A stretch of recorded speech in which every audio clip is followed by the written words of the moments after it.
Good morning dear students, कैसे हैं आप सब। मुझे उम्मीद है आप अपने घरों पर स्वस्थ होंगे।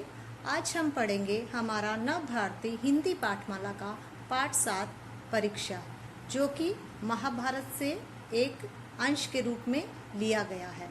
यह एक पौराणिक कथा है। इस कथा में पांडव युधिष्ठिर की सच्चाई, ईमानदारी व गुरु के प्रति सम्मान को दर्शाया गया है। उस समय कौरव और पांडव गुरु द्रोणाचार्य से शिक्षा ग्रहण कर रहे थे। वो उनके गुरु थे। तो एक दिन उन्होंने पाठ पढ़ाया, सदा सच बोलो, क्रोध मत करो। तो उन्होंने सभी राजकुमारों से कहा, कौरव और पांडवों से कहा कि अगले दिन तुम पाठ याद करके आना।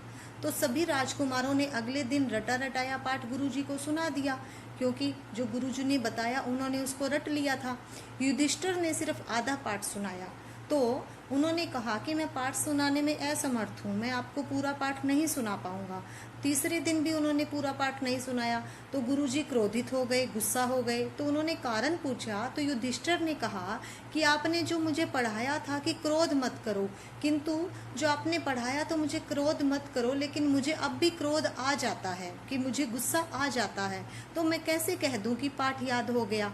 यह सुनते ही युधिष्ठिर को गुरुजी ने गले लगा लिया और बोले कि तुम परीक्षा में सफल हुए हो। तुम ही एक ऐसे व्यक्ति हो जिसने पाठ को अच्छी तरह समझा है। इसलिए पाठ को याद करने का असली अर्थ क्या है? पाठ को समझना और उसे जीवन में उतारना, हमारे जीवन में उसको अपनाना। तो आगे चलकर महाभारत का जो युद्ध था वो जीता किसने? युधिष्ठिर ने, और वो हस्तिनापुर के राजा बने। तो इस पाठ का संदेश भी यही है कि जो प्राप्त ज्ञान है, जो हम ज्ञान प्राप्त कर रहे हैं, उसको व्यवहार में लाना चाहिए, हमें उसको अपनाना चाहिए, तभी हमारी शिक्षा पूरी होती है। तो आइए हम पाठ पढ़ना शुरू करते हैं। पाठ 7 परीक्षा, पौराणिक कथा। प्राचीन काल में हस्तिनापुर नाम का एक राज्य था। वहाँ महाराज धृतराष्ट्र राज करते थे। धृतराष्ट्र के 100 पुत्र थे जो कौरव कहलाते थे। उनके सबसे बड़े पुत्र का नाम दुर्योधन था। धृतराष्ट्र के छोटे भाई थे पांडु। पांडु के 5 पुत्र थे, युधिष्ठिर, भीम, अर्जुन, नकुल और सहदेव। युधिष्ठिर पांडवों और कौरवों में सबसे बड़े थे। वे सभी भाइयों को बहुत प्यार करते थे। सब राजकुमार एक साथ खेलते और गुरु द्रोणाचार्य से शिक्षा प्राप्त करते थे। गुरुजी समय समय पर राजकुमारों की परीक्षा लिया करते थे। एक दिन गुरु द्रोणाचार्य ने उन्हें एक पाठ में पढ़ाया, सदा सच बोलो, क्रोध मत करो। उन्होंने सभी राजकुमारों से अगले दिन पाठ याद करके आने के लिए कहा। सभी राजकुमार पाठ याद करने लगे। उन्होंने पाठ का एक एक शब्द याद कर लिया। अगले दिन गुरुजी ने एक एक राजकुमार को पास बुलाकर पाठ सुना। सभी राजकुमारों ने रटा रटाया पाठ गुरुजी को सुना दिया। केवल युधिष्ठिर ने ही आधा पाठ सुनाया और कहा, गुरुजी, मुझे अभी पूरा पाठ याद नहीं हुआ है। युधिष्ठिर की बात सुनकर गुरुजी बोले, कोई बात नहीं, बाकी का पाठ कल सुना देना। दूसरे दिन गुरुजी ने फिर युधिष्ठिर को बुलाया और पाठ सुनाने के लिए कहा। युधिष्ठिर पाठ न सुना सके। गुरुजी बोले, देखो, बाकी का पाठ कल अवश्य सुना देना। तीसरा दिन आ गया। युधिष्ठिर फिर पाठ नहीं सुना पाए। गुरुजी क्रोधित होकर बोले, क्या बात है, तुम्हें बड़े होकर राजा बनना है और तुमसे छोटा सा पाठ भी याद नहीं होता? युधिष्ठिर ने उत्तर दिया, गुरुजी, आपने ही तो पढ़ाया था कि क्रोध मत करो। मैंने बहुत प्रयत्न किया, किंतु अब भी मुझे क्रोध आ ही जाता है। इसलिए मैं ये कैसे कह सकता हूँ कि मुझे पाठ याद हो गया है।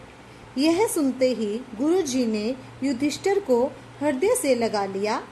वे युधिष्ठिर के सिर पर हाथ रखते हुए बोले, पुत्र, तुम परीक्षा में सफल हुए। केवल तुम्ही ने पाठ को अच्छी तरह समझा है। पाठ याद करने का असली अर्थ है पाठ को समझना और उसे जीवन में उतारना। पुत्र, तुम सचमुच राजा बनने के योग्य हो। आगे चलकर युवा युधिष्ठिर हस्तिनापुर के राजा बने। वे किसी पर क्रोध नहीं करते थे और सदा सच बोलते थे। सभी उनका आदर करते थे। इस पाठ का संदेश है, प्राप्त ज्ञान को व्यवहार में लाने पर ही शिक्षा पूरी होती है। आइए अब हम इस पाठ के शब्द अर्थ का अभ्यास करें। शिक्षा, ज्ञान, सफल, उत्तीर्ण, कामयाब। युवा अर्थ है जवान। प्रयत्न अर्थ है कोशिश, प्रयास। हृदय अर्थ है दिल। परीक्षा अर्थ है इम्तिहान। सदा अर्थ है हमेशा। योग्य अर्थ है काबिल या लायक। क्रोध अर्थ है गुस्सा। आदर अर्थ है सम्मान। दिए गए अनेक शब्दों के लिए उचित एक शब्द सहायक बॉक्स में से चुनकर खाली जगह भरिए। राजा का बेटा, राजकुमार।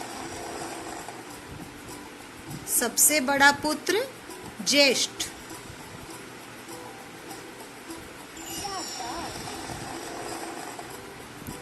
शिक्षा देने वाला, शिक्षक।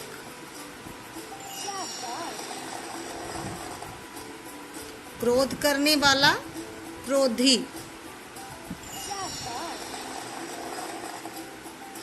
सत्य बोलने वाला, सत्यवादी।